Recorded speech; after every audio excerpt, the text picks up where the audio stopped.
Have you ever known someone who was just too smart for their own good? You know the type, right? They're brilliant and a natural at just about everything they do, but they tend to use their brains for less than typical things, usually to get up to trouble. Growing up in the 1950s and 60s, Frank was a textbook example of this. He was a bright kid with a couple of uncanny skills.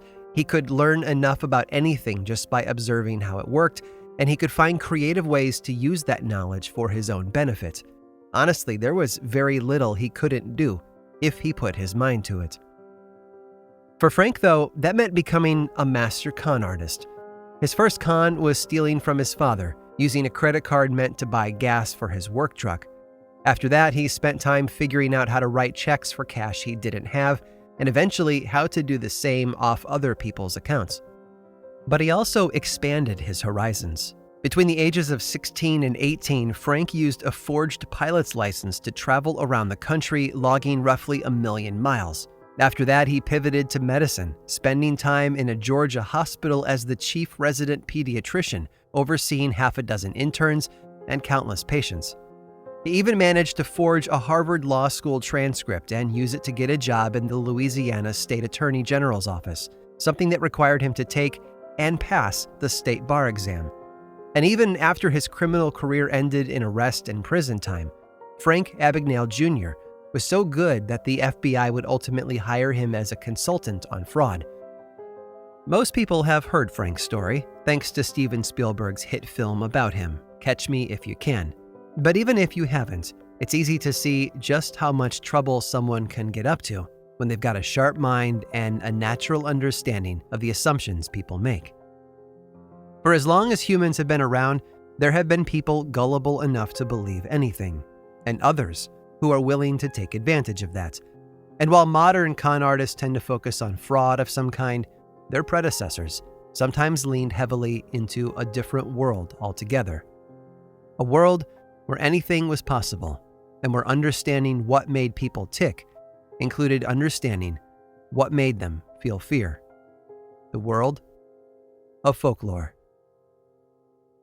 I'm Aaron Mahnke, and this is Lore.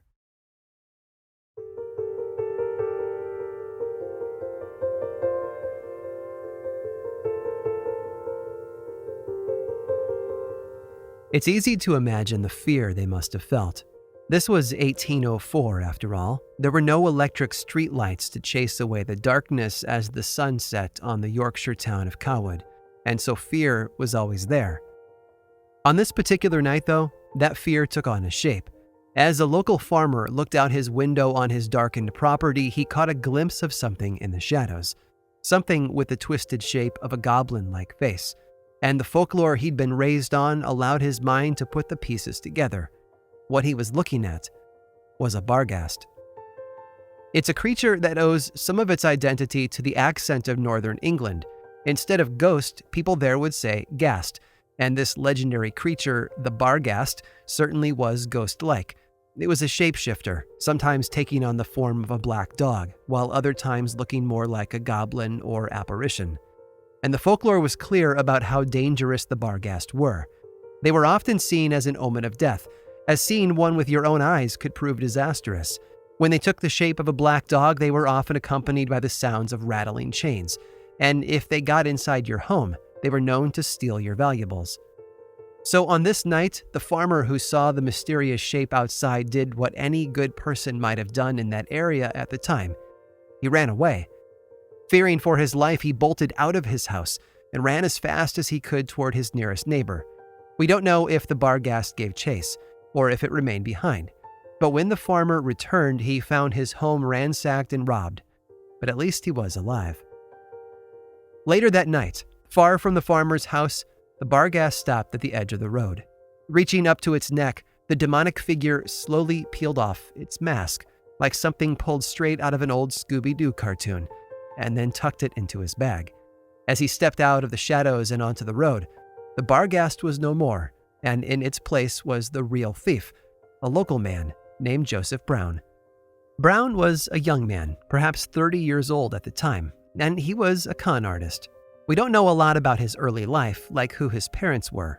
And while we can assume that he had many siblings, as most people did in those days, we only know of one of them by name, a sister named Mary. But we certainly have a bit of information about his early adulthood. Joseph Brown worked most of the time as a flax dresser, someone who processed fiber from the flax plant so that it could be used in textiles. In Joseph's day, it was common for flax dressers to develop lung disease from their work, so it's easy to understand why he might have wanted out. Joseph was described by newspapers at the time as a pretty unattractive man. His rather brutish face made him difficult to forget once he was gone, and while he was in front of you, he was beyond charismatic. It was a paradox that he was well aware of, too. This idea that he looked rather unintelligent on the surface, but was actually brilliant in a lot of ways. Like a lot of con artists before and after him, Joseph understood people and what made them tick. For example, he knew that the people in town were obsessed with a tradition called porch watching. It was an annual event, always on the night of April 24th, known as St. Mark's Eve, when locals would sit inside the church porch and keep watch for ghostly visitors. If the spirit of a local man or woman was seen between the hours of 11 p.m. and 1 a.m., those people were said to be destined to die in the coming year. It was a position with a lot of power, and because of that, individuals who volunteered for the task were often paid by locals to reveal who they saw that night, partly for the easy coin and partly for the power it gave him over others. Joseph was said to love the job. But his reputation as a ghost seer was helped along by two other events as well. First, during an evening of heavy drinking at a local establishment, Joseph was thrown out by another young man. The two fought, and Joseph lost. But apparently, as he was leaving, he shouted that the other man would be in the ground before the year was over. And it actually came true. The second event happened when Joseph predicted that someone who lived on his father's street would drown, a highly specific claim for sure. But on Easter Sunday, that's exactly what happened, when a young bricklayer's apprentice who lived on his father's street went to the river after work to wash off, slipped and hit his head on a rock, and drowned as a result. Joseph knew what made people tick in his town. He understood their hopes and dreams, and he understood their deepest fears. Whether it was through his official work as part of the church porch watch, or just through careful observation of the people around him, he couldn't help but notice an opportunity. Yes, it probably would have surprised a lot of people to see the barghast peel off its face, revealing Joseph underneath. But to him, it just made sense. People were gullible by nature, and their dependence on folklore only amplified that. So rather than work the dangerous job of flax dressing, he pivoted to something more fun, more lucrative, and much more effective. And for a while, it worked as planned. Over time, he robbed a number of farms in the area, building up a good old-fashioned community panic as he went. But eventually, some people became a bit more curious and started to follow the clues. Like Scooby and the gang, they followed them back to the source, and soon enough, a warrant had been issued for his arrest. With his con exposed, Joseph's hand was forced. Like the barghast he had been impersonating, he vanished into the night, leaving town and family behind. But while his criminal activity might have ended in one place, it would appear in another soon enough. Because for Joseph Brown, one thing was clear: there would always be more cons to pull.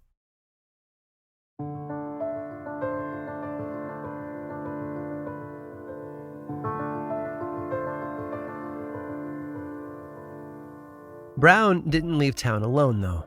Right beside him was a younger man named Joseph Hesselgrave, sort of an assistant and apprentice. And yes, I know that they're both named Joseph, and that's going to be confusing, so I'll probably just refer to them both by their last names from here on out, if that's okay with you. Hesselgrave couldn't have been much older than 17 or 18 at the time. His childhood is a mystery to us as well, but clearly he preferred a life of crime to the typical path most people followed.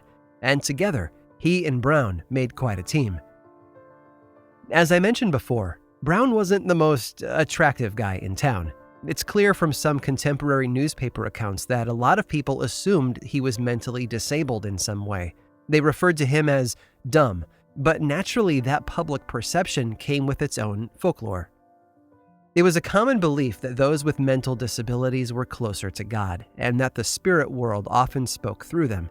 Maybe it had something to do with Jesus and his message about childlike faith. But what's clear is that most people looked at Joseph Brown's face and assumed that he wasn't too bright, which, as we know now, was a mistake.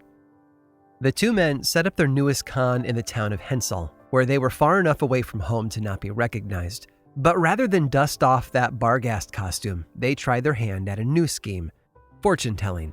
And Brown's appearance helped tremendously with that. People would pay to hear his predictions, which he delivered through a performance designed to reinforce their assumptions about his intelligence, and then Hesselgrave would pretend to interpret for him. It was a risky game, thanks in part to the wide assortment of social views on fortune-telling. It was, at the basic level, a form of magic, which made it both illegal and immoral, but it was also not taken very seriously by a lot of people. In fact, it was common for young unmarried women to play husband divination games, especially around Halloween and Christmas. Honestly, the way fortune-telling was perceived often came down to social status. If you were rich, it was seen as a simple distraction, entertainment, and nothing more. But if you were poor, all the fortune-telling options available, whether it was crystal balls, cards, or bare-bones palmistry, tended to be frauds, and therefore illegal. Which is probably why Brown and Hesselgrave went looking for a bigger, safer con to pull off. And they found it right where they lived. You see, after arriving in Hensel, they paid for lodging at the home of two old spinsters by the name of Fletcher. Having no husbands or children, these ladies made money by renting out a room in their home, providing a place to sleep and meals to eat. It was profitable, too. According to the records, the Fletcher sisters had managed to stash away at least 20 pounds, worth roughly $2,000 today, which they kept in a strongbox in the house. So it wasn't long before Brown and Hesselgrave found out about it and started plotting ways to steal it. After briefly toying with the idea of marrying one of the Fletcher sisters, Brown settled on a plan with less long-term commitment required. On October 20th of 1804, he paid a visit to a druggist in a neighboring town, introduced himself as Joseph Fletcher, and then spun a fanciful tale about how his father was suffering incredible pain and needed laudanum to sleep. The druggist, a man named Mr. Perkins, felt great sympathy and sold him about an ounce of the stuff, a reddish-brown opium powder that contains morphine and codeine, among other things. Perkins didn't know the truth about why Brown needed the drug or what he had planned for it. He was just helping a troubled stranger out of a jam. The following night, October 21st, Brown and Hesselgrave sat down to dinner with the Fletcher sisters, ready to put the plan in motion. But just as things began, their neighbor, Robert Challenger, showed up unannounced, and one of the women asked him to join them for the meal. Challenger recalled watching Brown produce a quart of ale, and then pour some of it into a pint glass before mixing in a brown powder. Brown sugar to help the taste, he was told, and then the cup was passed around. First to Hesselgrave, who pretended to sip from it, and then to the Fletcher sisters. Elizabeth Fletcher was said to have consumed the most of it. Around 9 p.m. that night, both men retired to bed, and Challenger went home. In the middle of the night, though, when the house was quiet, the two lodgers came out of their room, found Elizabeth asleep, and slipped the key to the strongbox out of her pocket. After getting what they came for, they grabbed their bags and vanished into the night. Challenger must have slept in a bit later than his neighbors. When he woke up the following morning, someone else visited and told him that Elizabeth Fletcher was dying. He quickly made himself presentable and then rushed over to see her, only to discover she was already dead. What happened next was a miracle of coincidence. News of the woman's murder spread far and wide, including to the druggist shop operated by Mr. Perkins. And when he heard the names, Elizabeth Fletcher and Joseph Brown, a light bulb went on in his head. After telling the authorities that he knew exactly who had done the deed, a warrant was issued. Amazingly, Brown and Hesselgrave were tracked down. They were hiding out in their old hometown, pretending like nothing had ever happened. In short order, they were arrested, put in chains, and transported to the local magistrate for trial. It seems as if their short journey down the road of criminal activity had finally come to an end, and justice was about to be served. But their story wasn't over just yet. In fact, Brown and Hesselgrave were only warming up.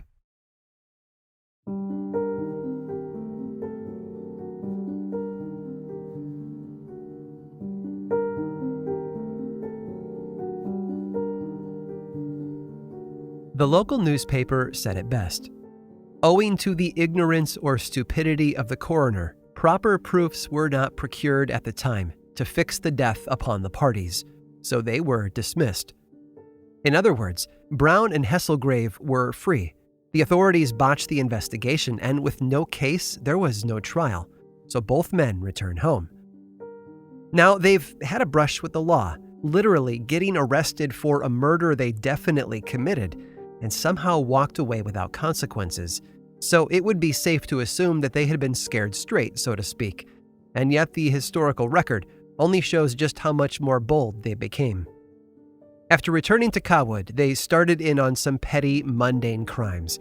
In January of 1805, they stole some fine fabric, linen and black silk, from a woman in town, went elsewhere to sell it, and then came home with their pockets full of coin.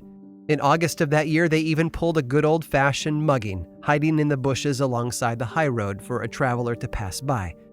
But Joseph Brown loved using beliefs and traditions of the community to his own advantage. That's where he shined. And as November approached, he realized that there was an opportunity on its way. November 5th. You see, back in 1605, a man named Guy Fawkes had tried to assassinate King James I by blowing up the House of Lords in a scheme remembered as the Gunpowder Plot. Ever since, the country had celebrated that date with fireworks and church bells. But this one was going to be much bigger than most, because it was the bicentennial anniversary, and people love nice round numbers. So around 8 p.m. that night, as the entire countryside rocked and rang from the celebration noises, Brown and Hesselgrave jumped out of another hedge outside of town. This time they had firearms with them, knowing that they would sound like fireworks to anyone else who heard them. And when they were done, they left their victim, George Calvert, in a ditch, wounded and bloody. It would be hours before Calvert was discovered, and by then it was clear his injuries were grave. Despite being transported to the general infirmary in the nearby city of York, physicians weren't able to save him. But he certainly put up a fight. He wouldn't pass away until December 14th, and when that happened, the crime transformed from robbery to murder. I'd like to tell you that this was the one that ended it for them, that the authorities tracked them down and arrested them. And indeed, in December of that year, both men were taken into custody. But sadly, this new trial was also thrown out for the very same reason as the first, a defect in the evidence against them. Once again, Brown and Hesselgrave were free men. It wouldn't last long, though. For a pair of intelligent con artists, they often got tangled up in some of the dumbest things. And in March of 1806, that was an assortment of cured meats. It seems that they had convinced a man named Mr. Render to let them into the house where he worked as a servant, the home of John and Elizabeth Bolton, and walk away with a large quantity of ham and bacon. When they were spotted selling the food a few days later to a local pub owner, things quickly fell apart. Both men were arrested, as was the servant, Mr. Render, and they were taken off to York for their trial. A trial, by the way, that would have no issue with flawed evidence this time. I won't go into too much detail about that trial. They were caught red-handed, and they knew it. Someone had actually seen them in the field outside the Boltons' house just after the theft, dividing up their stolen goods. They even saw bacon sitting on the grass. But that doesn't mean that Joseph Brown was going down without a fight. First, he tried to blame it all on Mr. Render. The man had stolen the food himself, Brown claimed, and was only trying to sell it to them in the field. That's what the witness had seen that night. And to help earn himself some credibility, Brown had his own sister Mary take the stand and vouch for his character, as well as the woman who rented him a room in town. But none of it worked. After slipping through the net of justice for the murders of Elizabeth Fletcher and George Calvert, it would be the theft of bacon that would end their journey. Brown and Hesselgrave were found guilty of the crime, and their sentence was delivered. Death by hanging.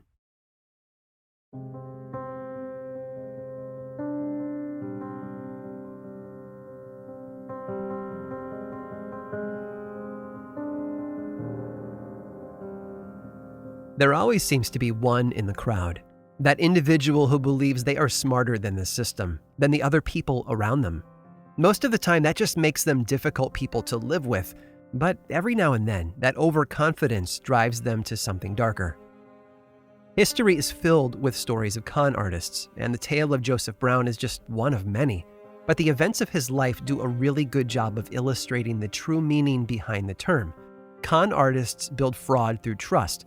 They know people so well, so intuitively, that they're able to trick people into doing whatever they want. All it takes is a little confidence. Those are the sorts of crimes that got Joseph Brown to where he was in the summer of 1806.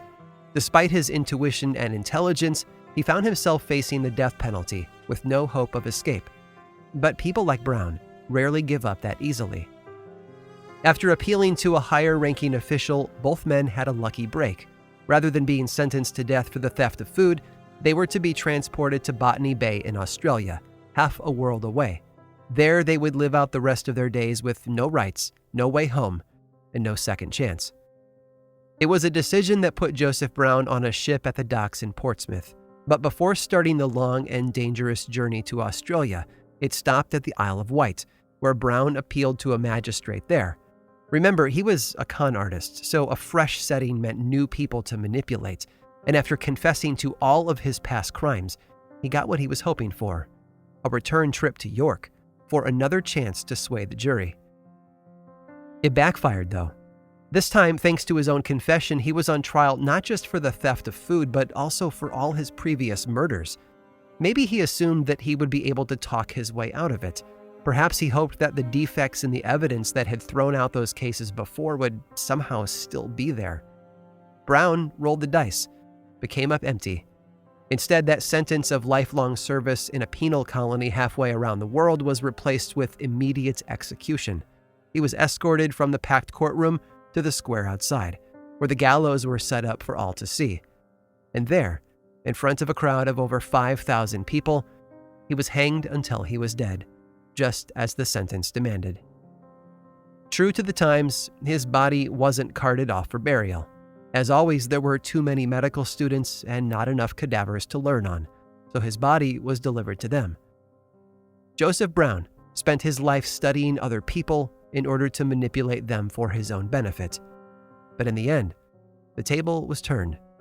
It was time for others to learn a little something about him.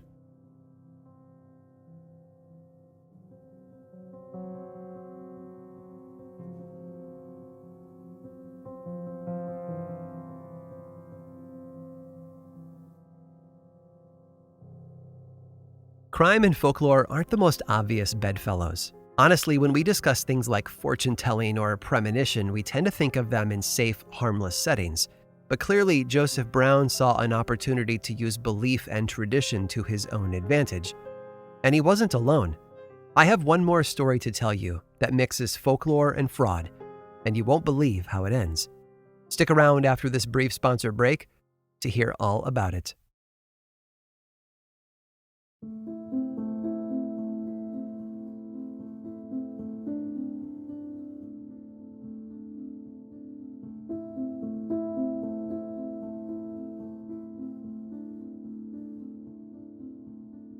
Mary wasn't a witch, but a lot of people assumed she was. In reality, she was a thief and had always been one. She was just the sort of thief who used tradition and folklore to her advantage. She was born in 1768 to a family of farmers who lived in the village of Asenby, about 20 miles from the city of York. It wasn't an easy childhood, and they struggled to get by most years. So as soon as she was old enough to work for a living, she was hired out as a servant girl in the nearby town of Thirsk. Sadly, we don't know how old she was when that happened, but it couldn't have been easy. Far from home, working for someone else's family, all while still in her childhood. So she started plotting from an early age how she was going to improve her station.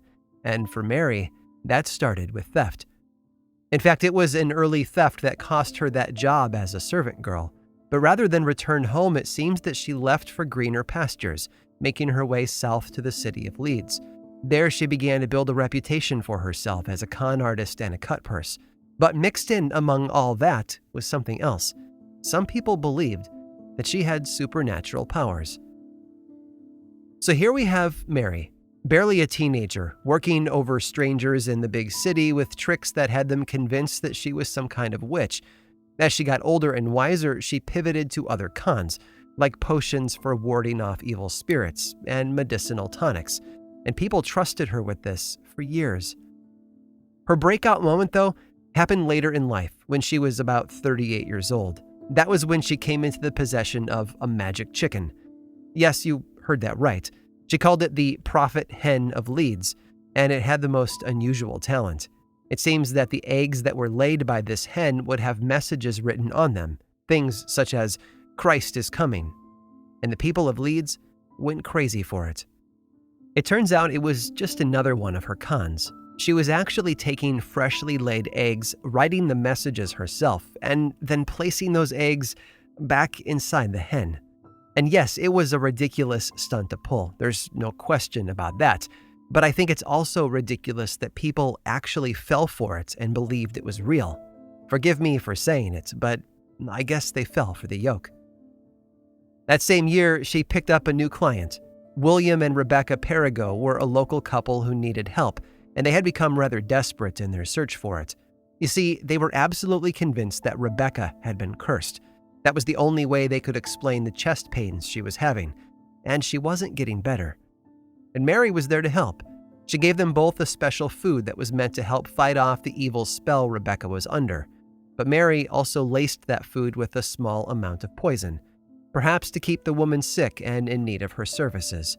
But it backfired, and within just a few months, Rebecca was dead. Now, given the situation, we would expect William to lash out, have her arrested, or simply walk away and wash his hands of it all. But that's not what he did. No, for the next 2 years, William continued to be a paying customer, returning time and again to Mary for various charms and potions. For William, it was probably a security blanket and a living connection to his dead wife. For Mary, the relationship was dependable income. But all of that came to an end when William somehow discovered that one of the charms he had purchased was a total fabrication. It was the Prophet Hen of Leeds all over again, without the eggs this time, and William was enraged. He went to the local authorities and told them what he suspected, and then worked with them to lure Mary to a meeting where they could arrest her. Once in custody, all it really took was a quick search of her home to uncover evidence of a number of crimes, including the murder of William's wife, Rebecca. Mary professed her innocence, of course. Even from inside a prison cell, she cried out that she had never intended to poison the woman.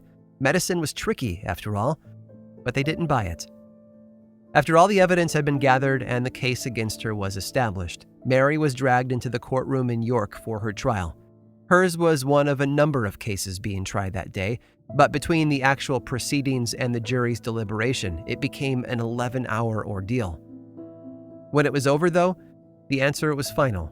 She was guilty of fraud and murder and was sentenced to immediate execution. After being taken outside, Mary Bateman was hanged in front of a crowd of over 5,000 onlookers, right alongside 2 other criminals who met their fate at the same moment. After it was over, her body was left hanging for days while visitors paid a few coins to view it. When her remains were finally cut down, they were taken to a local medical museum, where strips of her skin were tanned into leather and sold as charms, and her skeleton fared no better, becoming an exhibit that stayed on display until at least 2015. Oh, and one last thing. I mentioned a moment ago that the courthouse had other trials going on the same day as Mary's, and that she even hanged beside 2 of them later that day. Well, the unusual thing about that is just how similar one of the other criminals was to her. He, too, had been a con artist, one who had built a short but popular career by using his community's beliefs against them, leading to profit and a bit of murder. And while I'm sure you'd like to know his story, the amazing thing is, you already do. The man who hanged alongside Mary Bateman was none other than Joseph Brown.